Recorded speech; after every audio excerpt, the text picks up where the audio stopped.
like it's just lit. Like women's basketball, the game, how far it's come, the excitement, the attention. Maybe I'll start with you, Kels, because Lord Jesus, your team and their fans, Jesus, they be getting up in everybody's business. Okay, so it finally happened. Someone inside the Indiana Fever locker room had enough. And it wasn't just anyone. It was Kelsey Mitchell, one of the most respected veterans in the league and the heart of the Fever. She just called out the nonsense. And trust me, Chanae she's a whole lot to take in.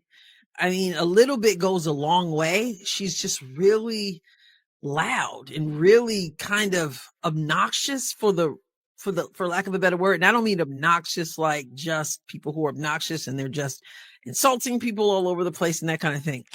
She did not hold back. Why? Because Cha Ogunmike opened her mouth again. And this time, her little jabs at Caitlin Clark went way too far.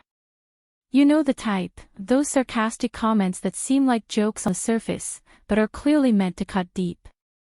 Well, guess what? Kelsey didn't laugh. She responded. And it wasn't just a polite PR soundbite either. It was fierce. It was personal. It was the moment everything changed. It all started when Cha dropped one of her infamous, half-joking zingers in a media segment. Lord Jesus. Integrity questioned. Lord Jesus, your team and their fans, Jesus, they be getting up in everybody's business. Wait. I just noticed that. Your team and their fans, they be getting up in everybody's business. So not just the fans, but it's a dig on the team. This wasn't just a teammate tossing a quick line of Jesus, your team and their fans be getting up in everybody's business. Seemed breezy, right? But that line wasn't just banter. It was aimed, squarely, at Indiana. At their fans. At Caitlin Clark. Let's be real, Caitlin Clark has brought record-breaking crowds, national attention, and electric energy to the Fever. But instead of celebrating that growth, Cha tried to twist it into a nuisance. She leaned into this tired narrative, that Caitlin is too loud, too hyped, too much. But when Cha tried to bait Kelsey Mitchell with a softball question, was there a moment this year when the rise of women's basketball became obvious? She expected a vague answer. But what she got. Notice how the question was phrased. Lord Jesus, your fans. Once again, pushing the narrative that there's something wrong with Indiana Fever fans. I don't like that has become the accepted belief about the Fever fans. But Kelsey Mitchell is a professional, and before long, well, she's going to kind of put them in their place in a way they didn't like, I'm sure. Was truth. I think the rise of women's basketball has a lot to do with Caitlin Clark.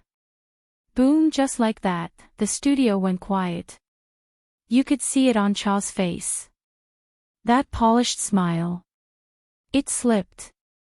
Because Kelsey didn't just name Caitlin, she validated her. She exposed the media games. She stood tall, not just for Caitlin, but for the entire Indiana Fever family. Let's not forget, people like Cheney Ogwumike, L. Duncan, Oh man, I think I've seen both sides of it. For one, like being on a team with like Kaylin and knowing that some of the stuff and the wave that she created for like, as you know, where the game is and what she's been a part of, like as far as this process. Monica McNutt, Cheryl Swoops. They've all bent over backwards to avoid giving Caitlin her credit. Some even admitted to jealousy. They don't want to acknowledge that a rookie is the most important name in the WNBA. Because it shatters the narrative. Seeing so much of it, and so I think for me lately is the shift in moments in Indiana period as far as like the arena, where we started, and B was my vet, kinda, right? Mm-hmm. Kinda. We up there, sis. We up there. She was a Fever girl first, and so she also saw, and you know, she's a vet too. They've seen what Indiana was, and I think now where it's at now, the big moment is seeing the shift and being a part of it from a standpoint of I know where Indiana was, and so to see the cultivation of it, you just grow to appreciate the process and, the growth in which the game is going. They've been trying to control. But Kelsey wasn't having it. Kelsey Mitchell didn't have to say anything. She's been grinding in this league long before Caitlin arrived. 7 seasons of blood, sweat, and loyalty to a team that's had more downs than UPS. When everyone else left, Kelsey stayed. She didn't. There's the face. There's the face again. Okay? Now, let me get closer so you can see my face better. There's the face again.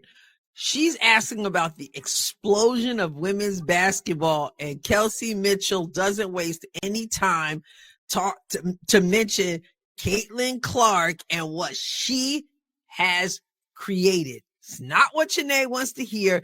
It's not what the media, ESPN media, the WNBA, the old guard, it's not what they want to hear, because they're continuing to tell us that it's not Caitlin Clark who has created anything in the league. The moment Kelsey Want attention. She wanted growth. She believed in Indiana. And now that the Fever are finally surging, with Caitlin Clark, Aaliyah Boston, Lexi Hull, Kelsey is the glue holding it together. When longtime execs like Kelly Krauskopf call her the backbone of the franchise, it's not flattery. It's facts. Let's talk about the fans. The ones that fill a Me? Yeah. Jealous? Sure. I mean, would you be jealous of somebody that got $28 million a shoe deal or whatever the deal is before you step foot in the pros? Right? Yeah. They don't. arenas. Crash merch websites. Show up loud and proud every single game. They aren't the problem. They're the reason the league is growing. Yet people like Cha still act like Fever fans are too much. Newsflash, they're everything the WNBA needs right now. So when Kelsey Mitchell dropped Caitlin Clark's name like There's only women that get this. I'm tired of it. Like, here's my thing, you guys. What else? Who are these girls? Who are these girls that are hating on Caitlin Clark? Are you just combing through Twitter? Stop acting like because you see some randos on Twitter knocking Caitlin Clark, all girls are against her. And let's be real, Kelsey Mitchell is no pushover. a hammer in that interview. It wasn't just to defend a teammate. It was a declaration. A message to every legacy media voice throwing shade. You don't come for Caitlin Clark. You don't come for Indiana. And you definitely don't come for this fan base. Because this isn't a team chasing clout. This is I think for me, if I can give or drop any form of advice based off experience, is that all money is not good money. And I mean that literally. I've seen myself in situations where I had to figure out if I wanted to come back to Indy. I had to figure out what was best for me. I lost my parent. So it was like figuring out what I needed, and I figured out that you have to go where you're literally loved. And I mean that literally, and I mean that intentionally. Go where you're loved and not tolerated, because all money is not good money. And Like Kels probably should have got a little love. I honestly thought she probably should have been player of the month. Just what she was doing, and at the clip she was doing it, I think she was like 50, 40, 90 this month, which is really, really hard to do.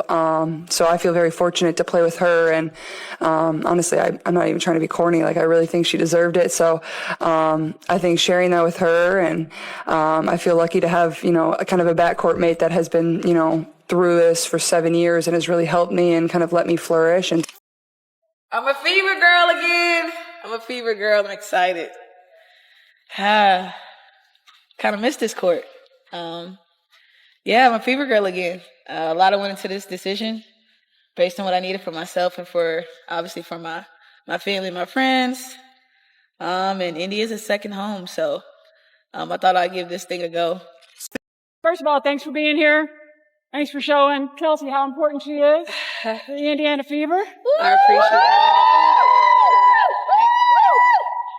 it. Yeah. Yeah. So, everything about Kelsey Mitchell is core, right? Core values, her core basketball, actually everything about her is what we're about. And so there was no way she was going when Kelsey figure out where this program's going, what we're trying to accomplish. And based on, the way in which I like to see myself playing. I could do that with people like Caitlin, people like AB, people like Liz. The list goes on with Lexi Hall, Grace Berger. So I'm excited about the group we have. I get to play alongside some really great people. So here's to being a Fever girl. To the fans, I think you guys are a big part of my decision, a part of Indiana being home for me. The fans have also grown to be, family for me. So knowing what the atmosphere feels like, some of the love that was poured into me down the stretch of last year, I feel great about it. So I'm grateful. I'm definitely grateful. I'm excited about our future, but I would never change my past. I know what I had to do to get to this point, and I wouldn't change it for the world. Tosses ahead, Wheeler extra feed. Oh, that was pretty. Plus the foul. I'm very grateful to be one of the ones that, put the bricks down.